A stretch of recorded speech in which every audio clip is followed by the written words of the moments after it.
Olá, senhores, olá, senhoritas, muito bem-vindos, muito bem-vindas a mais uma videoaula aqui no canal.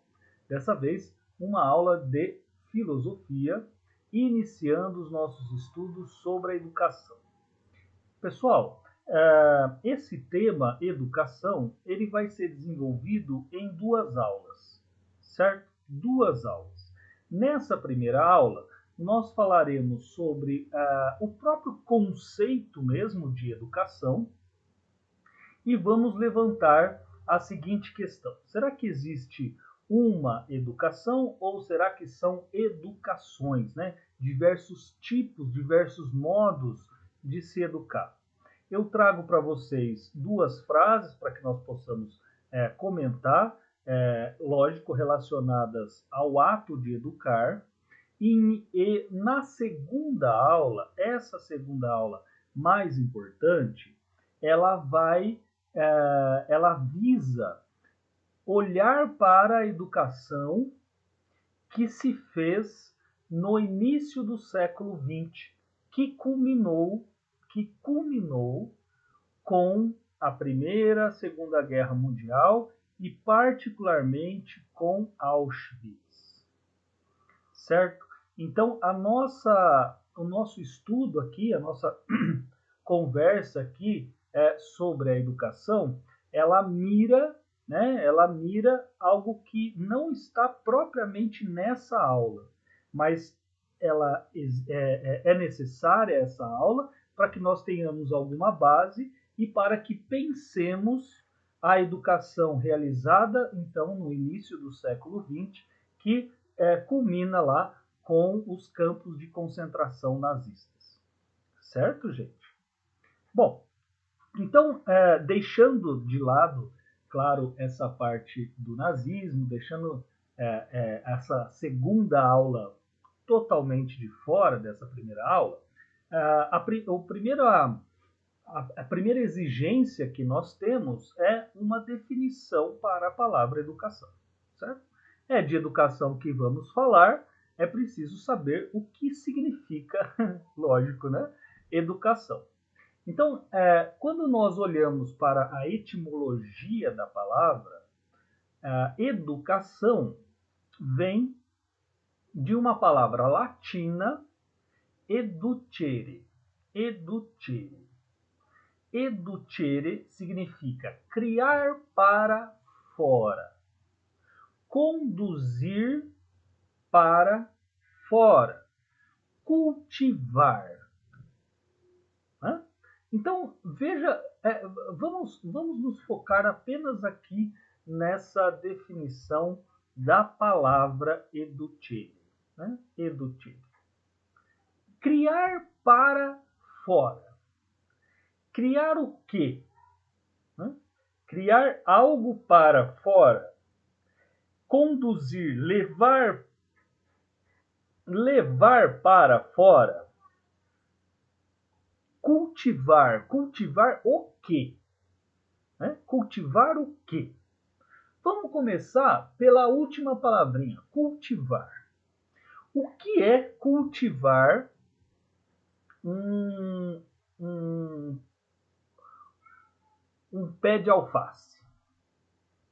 O que é cultivar? Se vocês estão lembrados, todo mundo já fez isso na vida, que é plantar, né, um feijãozinho lá no algodão. Colocar o algodão, jogar água, colocar o feijãozinho lá e ir acompanhando o seu crescimento. O que a gente faz com esse feijãozinho é cultivá-lo, certo? Então veja, nós pegamos o grão de feijão, nós damos a esse grão de feijão condições específicas, condições apropriadas para que esse feijãozinho cresça. Aí, a partir, né, para que o feijão cresça a partir das condições que nós lhe demos. Certo? O que será que isso tem a ver conosco? Ou antes disso, né? Quando nós estamos cultivando o feijão, não adianta a gente colocar lá na primeira, uma única vez o algodão e depois a água. Daqui 1, 2 dias, nós precisamos voltar lá. A gente precisa colocar mais água. Talvez seja necessário arrumar melhor aquele algodão. A gente espera mais um pouco. Nós acompanhamos aquele desenvolvimento. Nós talvez tenhamos que trocar aquele algodão, colocarmos ele agora em terra, né? Uma terra propícia, e a gente vai lá e cuida, né? Cuida. Por que será que o cultivo tem tudo a ver com educação, né? Cultivar também tem a ver com educação. O que é esse conduzir para fora, né? Esse criar para fora? Veja que são termos que estão todos relacionados entre si, né? Todos estão relacionados. O que faz o cotilédone, né? O que faz o feijãozinho lá? Ele desabrochar, né? Ele aflora, ele sai de si, ele rompe com a sua interioridade. Ele rompe com uma maneira tal de ser. E a educação, ela serve, a princípio, justamente para isso. Isso o quê? O que a educação nos faz, então? Ela nos transforma em seres para além do nosso egoísmo, né? Para além do nosso ego. A educação, portanto, ela produz seres não para viverem a partir de si, mas produz para vivermos com outros. Por isso que essa condução para fora, esse levar para fora,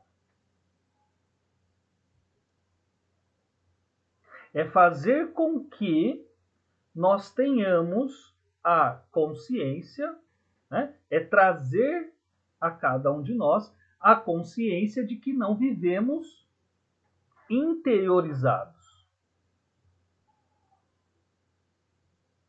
Certo? Vamos pensar, né? Vamos refletir um pouquinho nisso. Vamos refletir um pouquinho com isso, né? O processo educativo enquanto um processo, ou seja, um movimento, um curso, em que nós saímos de uma individualidade egocêntrica, não do individualismo, mas de uma individualidade egocêntrica, para ser capaz de conviver com outros que passam por esse mesmo processo. Certo? Certo? E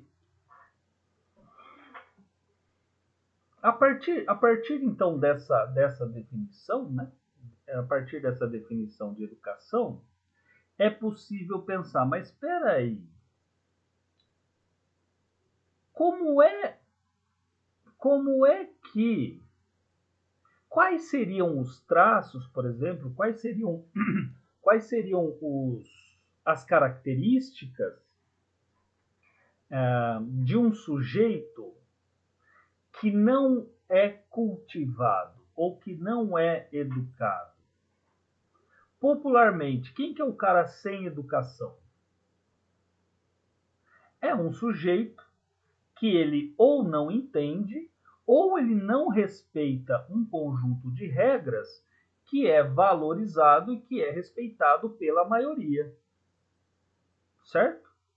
Então imagina, o sujeito, você tem lá uma mesa de bolo, né, uma mesa lá com um bolão enorme, e tá todo mundo esperando para cantar o parabéns. Vai lá um sujeito, pega com a mão um pedaço daquele bolo. Aí você fala, nossa, que sem educação, onde já se viu fazer... Por que que isso acontece? Né? Por que que ele é sem educação? Porque a educação ensinou, ou seja, esse processo de não viver única e exclusivamente para si, ensinou que em determinadas condições, aquele ato é errado.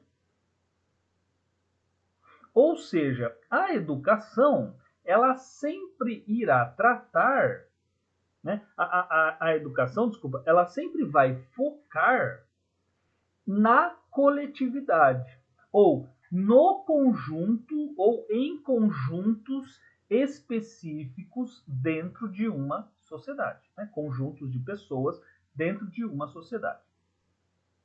A educação, ela não tem como pretensão uma educação, ensinar, né? Relacionar-se simplesmente com indivíduos, de novo, de modo isolado. A educação, ela tem essa função de acatar a coletividade, de se relacionar com a coletividade, né? Agora, tá bom.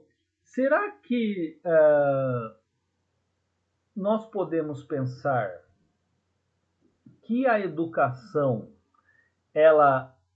que existiria uma forma correta de se educar e não será que existiria? Nossa, hoje está difícil. Será que existiria apenas uma forma correta de educação e todas as outras, portanto, estariam erradas? Por que eu estou dizendo isso? Volte lá ao nosso exemplo do bolo, né? O sujeito que foi e pegou aquele bolo para si, ele é visto pelos outros como mal educado.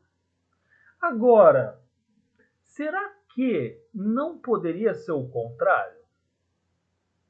Ou seja, será que não poderia termos como educado um sujeito que vai lá e faz aquilo que ele tem vontade de fazer, no caso, pegar o bolo com a mão, enquanto os outros que esperam um determinado ritual para que comam o bolo, será que esses caras não poderiam estar errados? A resposta, dentro da filosofia, dentro da sociologia, é sim. Ou seja, principalmente, hein, gente? Principalmente para a sociologia e para a antropologia, não podemos falar em educação, ou seja, um conjunto de regras ou um conjunto de normas que devem ser transmitidos, devem ser passados, devem ser interiorizados né? Deve ser interiorizado pelos indivíduos e transmitido de geração para geração. Não existiria uma educação, mas existiriam educações. Ou seja, cada sociedade, veja o todo, né? Cada sociedade, ela é responsável por transmitir um conjunto, de novo, de regras de conduta, regras morais, de leis, de costumes e etc., que, do ponto de vista dessa sociedade, são úteis para a sua manutenção. Então, veja, o que eu acabei de falar foi o seguinte: cada sociedade escolhe mais ou menos de maneira consciente quais são os conjuntos de leis, de regras, de costumes, de tudo, né? Que possibilitam a ela, a sociedade, manter-se. Ou seja, nós passamos, cada um de nós, cada indivíduo, ele passa por um processo educativo que vai durar até o final da vida dele, né, ou até o final da nossa vida. A gente passa por um processo de educação que nada mais é do que um processo para interiorização, acomodação e, por fim, propagação de valores que a nossa sociedade ou que o nosso círculo social assumem como verdadeiros. Esse é o lance. Então, em resumo, o que nós poderíamos dizer? Que dependendo do que a sociedade entende como útil, dependendo daquilo que a sociedade entende como útil, será a educação. O processo educativo, portanto, ele visa a manutenção social.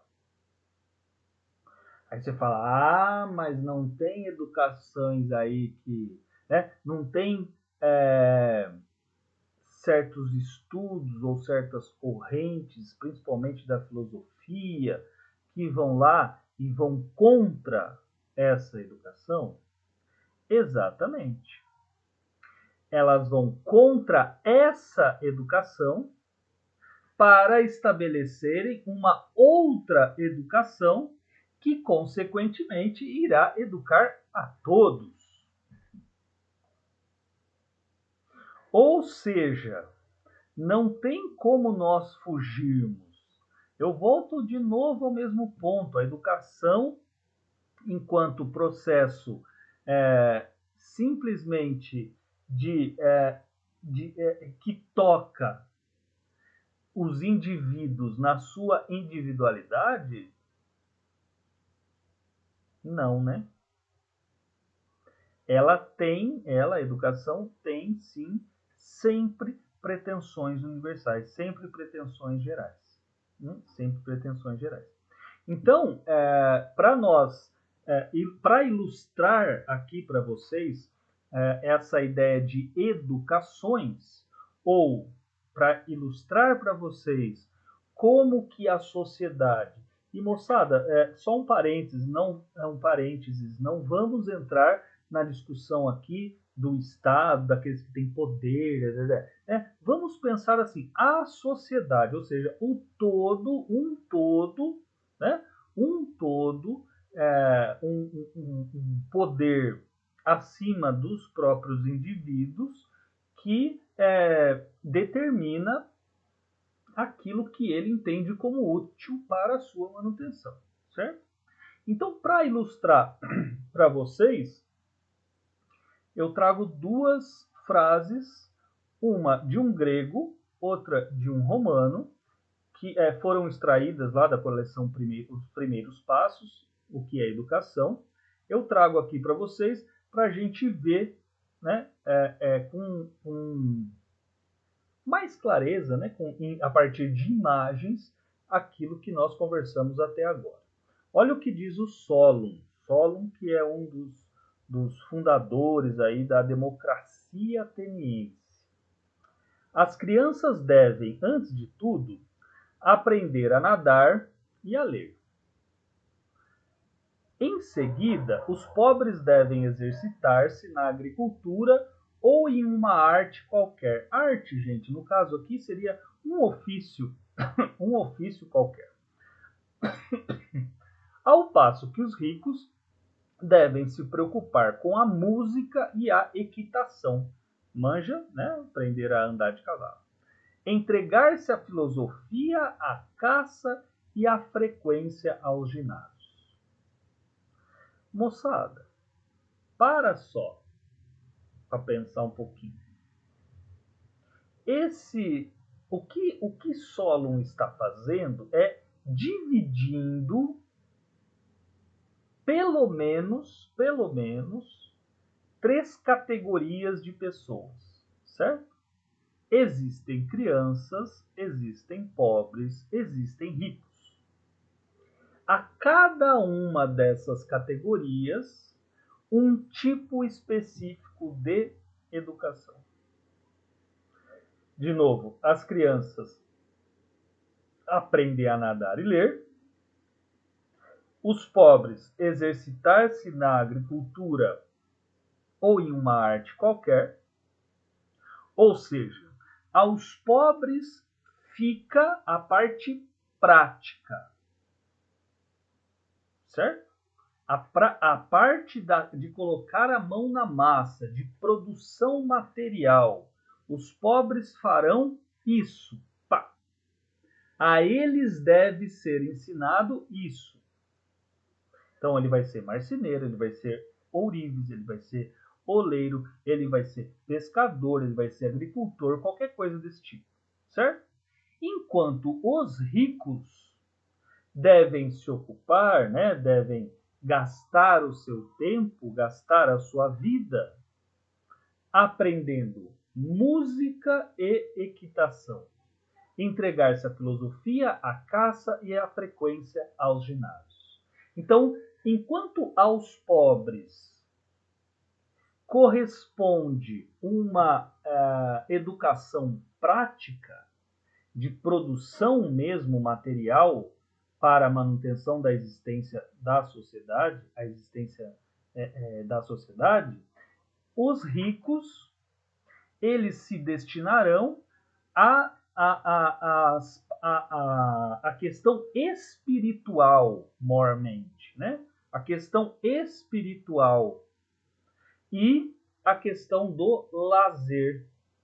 Ou seja, a vida boa, ela está expressamente destinada aos ricos. Gente, isso não é pouca coisa. Aqui está explícito, aqui está de maneira aberta.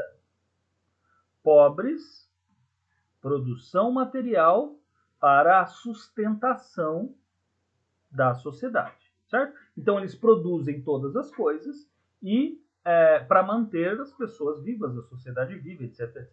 Agora, então eles têm que trabalhar, velho. Só ponto final. Enquanto aos ricos, a educação é outra.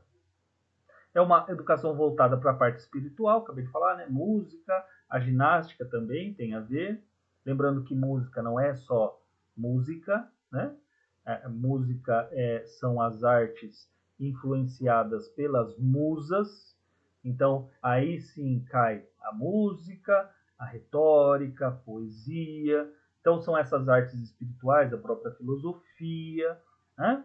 A oratória, não sei se eu já falei, mas estou falando de novo, então. Né? E aí, então veja, abertamente nós temos já uma cisão na sociedade. Essa cisão só é possível pela educação. E quer ver como só pela educação ela é possível essa cisão? Veja aqui em Plutarco, né? Plutarco, historiador, filósofo romano. As armas não tinham conseguido submetê-los, a não ser parcialmente. Foi a educação que os domou. Essa frase é contextualizada com a dominação dos romanos por uma tribo que vivia onde hoje nós chamamos de Espanha. Repito, as armas não tinham conseguido submetê-los a não ser parcialmente. Foi a educação que os domou, ou seja, foi a educação que de fato os submeteram ao domínio romano. Onde eu estou querendo chegar com essa aula, moçada? Quando nós olhamos para a divisão que existe entre a educação do Estado, a educação da escola particular, a educação de escolas técnicas, quando nós olhamos para esses três tipos de instituições responsáveis pela educação formal, que não é só sobre a educação formal, mas enfim, quando nós olhamos para essas três instituições, então veja, a escola do Estado, a escola particular e a escola técnica, o que nós percebemos é que há uma variação enorme, enorme, quanto à maneira de se passar o conhecimento. De se passar o conhecimento. Se você pega, por exemplo, a escola do Estado e a escola privada, se nós olharmos do ponto de vista teórico, de conteúdo, os conteúdos eles são os mesmos. O que o cara de uma escola particular vê é o mesmo daquilo que o cara do Estado vê. Ocorre que a hora que nós perguntamos quem vai prestar vestibular, qual é a profissão que você deseja, enquanto na escola particular 100% dos alunos prestarão, indubitavelmente 100% dos alunos prestarão, portanto, tem essa intenção de ter uma profissão qualificada e etc, etc, etc. Na escola do Estado, isso não é verdade. A concentração, a quantidade de alunos que irão prestar o vestibular é uma quantidade baixa, relativamente baixa. E mais do que isso, a quantidade dos alunos que irão passar nesses vestibulares, ela é mais baixa ainda. Né? Nós temos uma cultura, então você pergunta para o aluno de uma escola pública, a ideia é que o trabalho é mais importante do que o estudo. Enquanto você pega um aluno da escola particular, o estudo ele é mais importante do que o trabalho. E aí a pergunta é, mas por que é assim? Por que, moçada, se deu para entender o que nós conversamos até agora, é que essa instituição chamada, essa nuvem, né, que paira sobre nós, chamada sociedade, ela tem trilhado, traçado caminhos diferentes para o aluno da escola pública e para o aluno da escola particular. Então, a educação para o aluno da escola particular será voltada para a medicina, para a fisioterapia, para o direito, para aquelas profissões, engenharia e etc, etc. A educação voltada para os alunos de escola pública é uma educação para manter a força de trabalho, para manter a mão de obra, portanto. Né? Então, quando nós olhamos para a distinção que existe, quando nós olhamos, fala assim, nossa, mas também aqui na escola pública não tem nada, não tem isso, não tem aquilo, os professores também não querem dar aula, e porque... Agora, será que esse desinteresse também não é do aluno? Olha só o Plutarco. As armas não tinham conseguido submetê-los a não ser parcialmente. Foi a educação que os dominou. O que eu quero dizer é, por mais que possa existir uma tendência a uma precarização da educação pública, uma tendência, mais do que uma tendência, um projeto político para o sucateamento da educação pública, por mais que isso possa existir, o fato é que os agentes, as pessoas a que interessa essa educação, ou seja, os alunos, eles não ligam para esse tipo de educação. Ou melhor, a maioria, claro, a gente não pode generalizar em hipótese alguma, mas os alunos, eles se mostram desinteressados. E esse desinteresse, ele vem da própria educação. Então veja, moçada, o quão complicada é a situação da educação. Por quê? Porque nós simplesmente acreditamos o quê?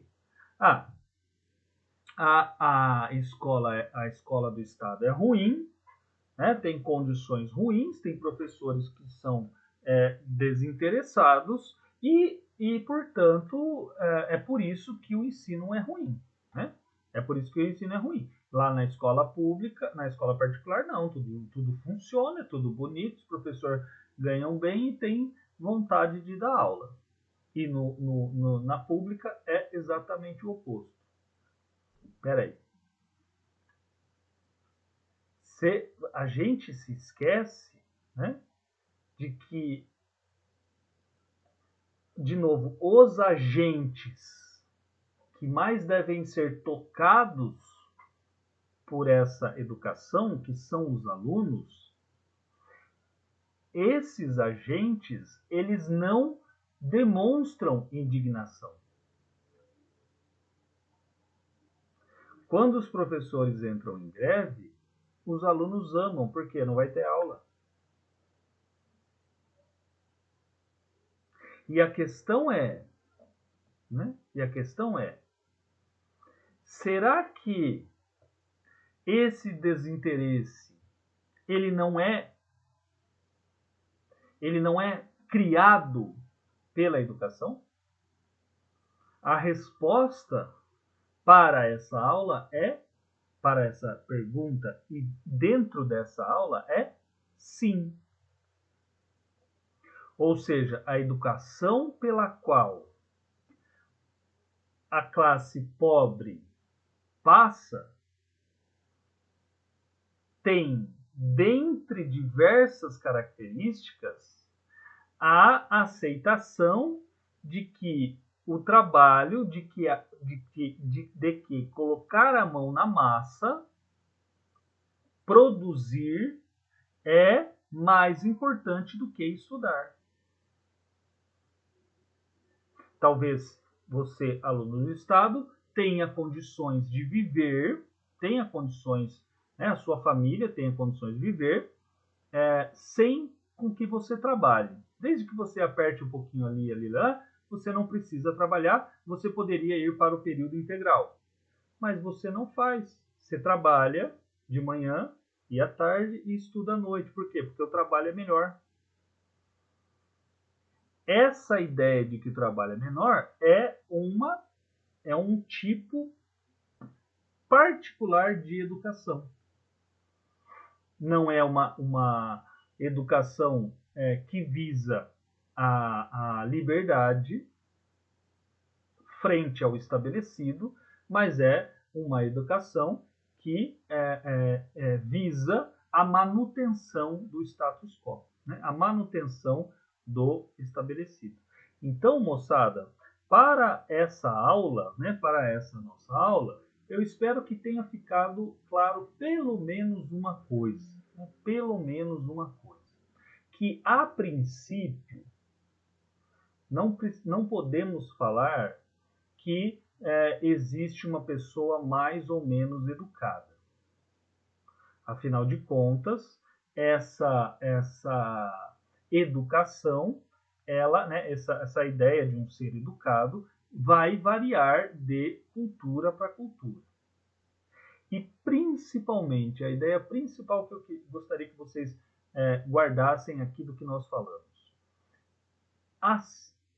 Os fenômenos sociais, as manifestações sociais, elas não se dão de maneira gratuita. Ou seja, no mundo social, nada acontece porque está escrito nas estrelas ou porque Deus falou, ou qualquer coisa desse tipo. Todas as transformações sociais, o porquê de uma escola ser, né, de uma escola do Estado ter uma educação X, uma escola particular ter uma Y, uma escola técnica ter outra, a resposta para essas coisas está na própria sociedade. Né? Está na própria sociedade. Então não existe nada natural dentro dos processos sociais. E para que essas formas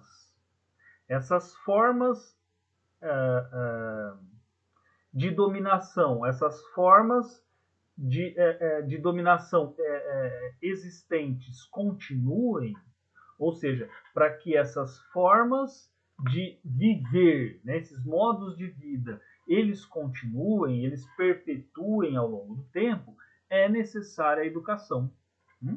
Ou educações específicas para classes ou para categorias de pessoas específicas.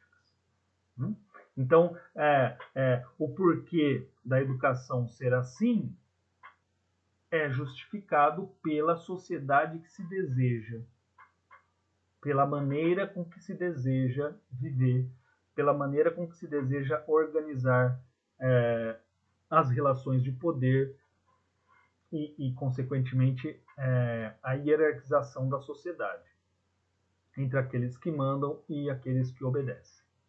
Certo, moçada? Bom, então, para a nossa próxima aula sobre educação, tendo isso em mente, tendo essa nossa discussão em mente, eu espero que fique mais clara a ideia de que Auschwitz, ou de que a Primeira e a Segunda Guerras Mundiais, elas só foram possíveis porque a educação ela prezava um determinado modo de vida que a princípio se pareceu iluminador, racional, propício à liberdade e que, ao fim e ao cabo, se mostrou extremamente autoritário. Certo, moçada? Então é isso. Muito obrigado pela companhia de vocês, muito obrigado pela paciência de vocês e nos vemos aí nas próximas aulas. Valeu, um beijo, até mais.